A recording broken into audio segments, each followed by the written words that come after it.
تو جو neurological diseases ہوتی ہیں، اس کے علاوہ جو انسان کو فزیکل ریہیب کی ضرورت ہوتی ہے، تو اس سلسلے میں پاکستان میں ادارے تو ہیں. ہمارا خود ادارہ تھا HHIRS کے نام سے، لیکن بڑے پیمانے پہ کام کرنا، ایک پوری ریسرچ کرنا، ایجوکیشن کرنا، ساتھ میں مختلف فیلڈز میں اس کے ہاسپٹل ہونا، اس کے کلینکس ہونا، وہ پاکستان میں ابھی اس لیول کا نہیں تھا.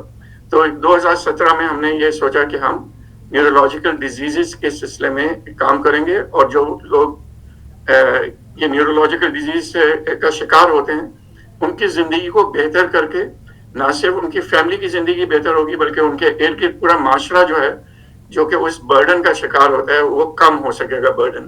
تو یہ ایک اصولی فیصلہ کیا گیا. اس کے بعد شروع میں ہم نے کراچی میں ہی سوراب گوٹ کے علاقے میں ایک ایگزسٹنگ ہیلتھ ہاسپٹل بلڈنگ تھی جو ایک ڈاکٹر ہیں انہوں نے بنائی تھی، لیکن انفارچونیٹلی وہ اس کو چلا نہیں پائے کیونکہ ان کی ڈیتھ کی وجہ سے ان کی. تو ان کی فیملی سے ہم نے وہ ہاسپٹل کی بلڈنگ خرید لی، اور شروع میں ہم نے وہاں پہ چلڈرن ود ڈسیبلٹی سینٹر اور بیسک ہیلتھ کیئر سینٹر بنایا. ان دا مین ٹائم ہم لوگ فل اسٹڈی کر رہے تھے کہ ہمیں یہ ادارہ آگے کس طرح لے کے چلنا ہے، لیکن پھر کووڈ آ گیا. کووڈ میں 2 سال نہیں کام ہو سکا. تو کووڈ کے فوراً بعد ہم نے ایک کمپریہنسو فیزیبلٹی اسٹڈی کی، جس کے بیس پہ ہم نے کہا کہ اگر ہم ایک فل فلیج بہت اچھا ادارہ بنانا چاہتے ہیں تو یہ 7 فیزز میں بنے گا.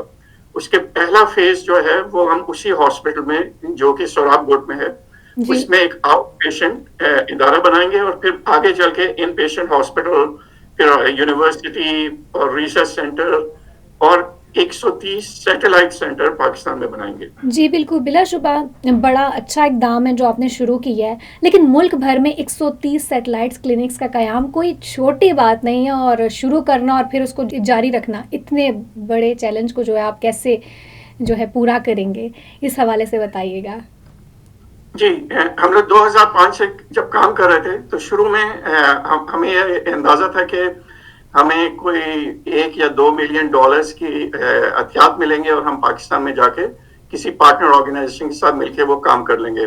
لیکن ہمیں محسوس ہوا کہ جو لوگ پاکستان سے باہر رہتے ہیں، خاص طور پہ امریکہ، انگلستان اور دیگر ممالک میں، ان کے دل جو ہے ہمیشہ پاکستان کے لیے دھڑکتے ہیں. تو جب ہمیں یہ کام شروع کیا تو ہمیں شروع میں ہی $4 to $5 ملین تقریباً لوگوں نے عطیات دیے. اس کے تحت پھر ہم نے پاکستان میں اپنے آپ کو رجسٹر کیا تاکہ ہم لانگ ٹرم کام کر سکیں، اور اس سے ہمیں حوصلہ ملا کہ جب آپ کوئی چیز صدق کے دل سے کرتے ہیں، سنسیئرٹی کے ساتھ کرتے ہیں، اور آپ کے ساتھ لوگ بھی سنسیئر ہوتے ہیں جو کہ آپ کو عطیات دے رہے ہوتے ہیں، تو اللہ سبحانہ تعالیٰ کی بلیسنگز آتی ہیں. تو آہستہ آہستہ ہم نے اپنا کام بڑھایا، یہاں تک کہ اس وقت ہم لوگ 10 مختلف ممالک میں بھی رجسٹرڈ ہیں، نہ صرف پاکستان بلکہ باقی جگہوں پہ. تو ہمیں پوری امید ہے کہ آپ ایک قدم بڑھائیں، اللہ سبحانہ تعالیٰ 10 قدموں کے ساتھ آپ کی طرف آتا ہے اگر آپ وہ کام صدق کے دل سے کریں. بالکل، اور راستے بھی کھلتے ہیں. اس سلسلے میں ہماری ٹیم، ہماری لیڈرشپ کافی کانفیڈنٹ تھی کہ انشاءاللہ یہ ہو سکتا ہے. یقیناً بہت بڑا کام ہے. تو ہم نے سوچا یہ کہ اس کو فیزز میں کیا جائے. تو پہلا فیز میں صرف یہ آؤٹ پیشنٹ جہاں پہ 600 سے لے کے 1000 مریض روزانہ آئیں گے، اور ان کی دیکھ بھال کی جائے گی اگلے 2 سال تک. اس کے بعد پھر ہم لوگ اس کو آہستہ آہستہ بڑھائیں گے، اور پھر دیکھیں گے کہ 130 سینٹر کن فیزز میں اور کن کن ڈسٹرکٹس میں آئیں گے ڈاؤن دا روڈ. اس وقت جیسا میں بتایا کہ ہمارا آرفن سپورٹ پروگرام ہے پاکستان میں، جس میں 69 ڈسٹرکٹس میں ہم لوگ ہمارے آرفنز ہیں جن کی ہم کفالت کر رہے ہیں. تو آلریڈی ہمارا سیٹ اپ ہے 69 ڈسٹرکٹس میں پاکستان کی. تو یہ آہستہ آہستہ ہم انشاءاللہ بڑھائیں گے، اور آپ جیسے لوگ جو ہیں وہ ان کا تعاون ہمارے ساتھ رہے گا، اور باقی جو لوگ ضرور انشاءاللہ. لیکن اگر یہاں میں پوچھنا چاہوں گی، پاکستان میں تو نیورولوجیکل کے حوالے سے کافی زیادہ جو ہے آلریڈی ادارے ہیں، تو آپ کا اسپتال نیورولوجیکل کیئر کے شعبے میں کیسے جو ہے انقلاب برپا کرے گا؟ جی، اس میں جیسا میں نے بتایا کہ پاکستان میں کراچی میں بھی آغا خان ہے، دیگر ہسپتال ہیں، ان کے ڈفرینٹ وارڈز ہیں نیورولوجیکل ڈیزیزز کے. لیکن ایک لانگ ٹرم جو ریہیبلیٹیشن کی ضرورت ہوتی ہے جس سے انسان جو ہے اس کی زندگی فعال ہو سکے، تو مینٹین کرنے کے حد تک کہ آپ کو کوئی ڈیزیز ہوگی, آپ کو کچھ مینٹین کرنا ہے, آپ کو اپنی زندگی کو تھوڑا سا بڑھانا ہے, سسٹین کرنا ہے, تو مینٹیننس کے حد تک تو کافی کام ہے. لیکن لانگ ٹرم جو ریہیب ہے, جس سے انسان واپس اس زندگی میں آ سکے اور اپنا فعال کردار ادا کر سکے, اس سلسلے میں کم ہیں ادارے اور کم ہے کام. تو یہ اپنی نوعیت کا سب سے منفرد ہسپتال ہوگا انشاءاللہ, اور یہ سب سے بڑا ہسپتال ہوگا. اس میں انشاءاللہ جیسا میں نے کہا کہ ڈاؤن دا روڈ 120 بیڈ سے ایک آؤٹ ان پیشنٹ ہاسپٹل بنے گا انشاءاللہ. شروع میں 2 سال آؤٹ پیشنٹ رہے گا, پھر یہ ان پیشنٹ جائے گا. ساتھ میں ہم لوگوں کی جو ایکسپیرینس ہے مانسیرا سے, اس کے تحت ہم یہاں پہ یونیورسٹی قائم کریں گے نرسنگ کی, اور ساتھ میں ریہیب کی, جس میں ریسرچ بھی ہوگی اور ڈگری بھی دی جائے گی. تو ایک پورا کمپریہنسو پروجیکٹ ہے جس میں بہت ساری عناصر اس میں شامل ہیں. لیکن سٹارٹنگ پوائنٹ از کہ ہمیں ایک ایسا ادارہ بنانا ہے جہاں پہ پہلے ہم آؤٹ پیشنٹ کے تحت سروسز سٹارٹ کر دیں اور پھر اس کو آہستہ آہستہ آگے بڑھائیں. That's great. اچھا, آپ کے خیال میں اس نوعیت کے منصوبے پاکستان میں دیگر فلاحی کاموں کی حوصلہ افزائی کیسے کر سکتے ہیں؟ کیونکہ یہ بہت اچھا ایک کام ہے, اور اگر دیکھا جائے تو یہ ایک انسانی خدمت ہے. تو کیا کہتے ہیں آپ؟